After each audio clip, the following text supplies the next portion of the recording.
What if I told you that King Charles just delivered one of the most savage royal burns in history, and he did it so smoothly that half the world didn't even notice? Buckle up, because we're about to dissect a masterclass in royal passive aggression that would make your mother-in-law jealous. Picture this. It's a glittering evening at Windsor Castle. We're talking full royal regalia here, chandeliers that cost more than your house, tables set with enough silverware to blind a small village, and French President Emmanuel Macron and his wife Brigitte sitting pretty as honored guests. The atmosphere? Pure diplomatic elegance. The food? Exquisite. The wine?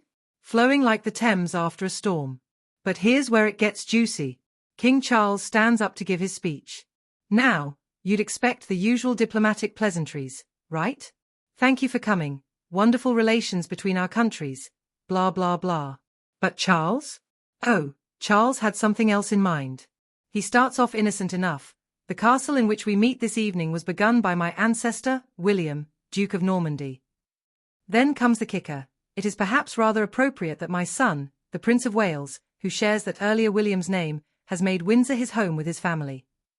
Now, unless my math is wrong, Charles has TWO sons. But funny thing, only O&E got a mention that night. Can you guess which ginger-haired prince was mysteriously absent from Daddy's speech? Here's where this gets absolutely delicious. Remember William the Conqueror? The guy who famously defeated Harold at the Battle of Hastings in 1066? Well, guess what nickname Harry revealed his family used to call him? That's right, Harold. So in one beautifully crafted sentence, Charles managed to honor his ancestor, praise his heir, symbolically bury his younger son under 1,000 years of royal history. It's like watching a chess grandmaster deliver checkmate while sipping tea and complimenting the weather. But wait, there's more. Let's talk about the real estate situation, because nothing says you're out of the family quite like eviction notices. Remember when Harry and Meghan had Frogmore Cottage? That cute little place on the Windsor estate that was perfectly fine for a couple who had just Netflixed their way into global fame? Well, Charles didn't just forget to renew that lease, he actively chose not to. Meanwhile, William and Catherine are living their best lives in Adelaide Cottage, also on the Windsor estate. The message? Crystal clear. There's room at Windsor for the future king and his family. For everyone else? The exit is clearly marked. Now, some royal watchers are crying foul, saying this wasn't a dig at all.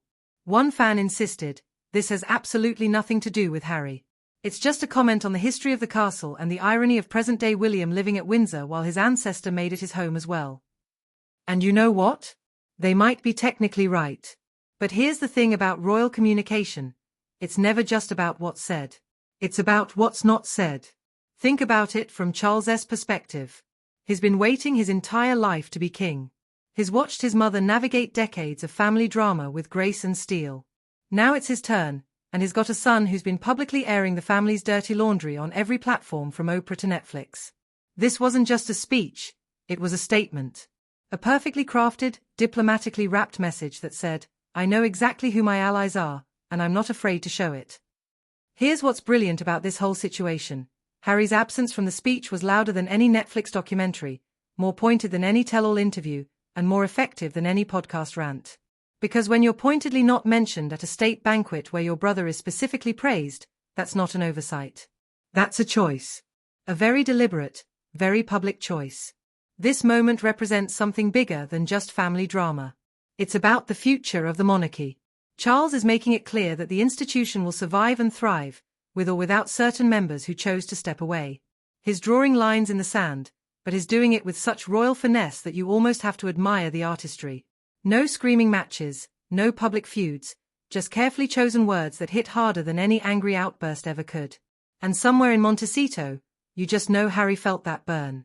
Because the thing about royal shade is that it's designed to be felt across continents and time zones. It's precision-targeted emotional warfare wrapped in diplomatic silk. The beauty of Charles's approach?